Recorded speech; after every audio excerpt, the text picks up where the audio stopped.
So again, as we are looking at the cervical spine on x-ray here, we have two views. This is a lateral shot, and this is what we call an A to P shot, or a front to back shot.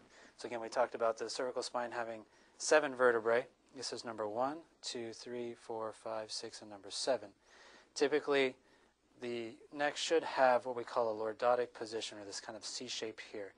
And it may be, I'm not sure how easy it is to see, but typically the C shape we're looking for is following this soft tissue line. In the instance here, a little bit flatter than it should be. So what this does, just doesn't provide the strength and support for the nervous system. So that's one thing we look for. Additionally, we also are looking at these disc spaces. If this is the vertebrae, you're seeing the space in between.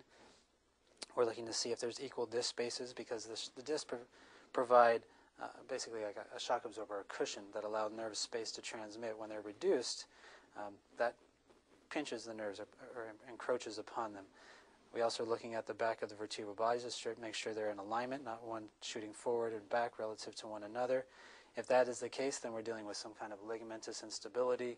And if you can imagine, if you have vertebrae slipping on one another, that's going to cause all kinds of problems for the nervous system as well. From front to back, again, we should see things nice and straight.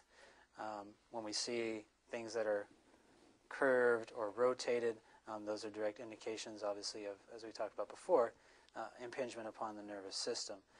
In this instance here, things are looking pretty good. One more thing I wanted to note here on the lateral version is we're also going to look for signs of degeneration that are happening. And typically on a vertebrae, we should see these nice rounded edges. Sometimes we do see the early stages here, these little points that are coming out, and these are bone spurs. And this is just showing that there is undue stress that has been put upon the neck already at this point here. And undue stress here is going to cause undue stress, obviously, on the nervous system as well. So these are all indicators that, again, there is pressure on this neck that needs to be addressed.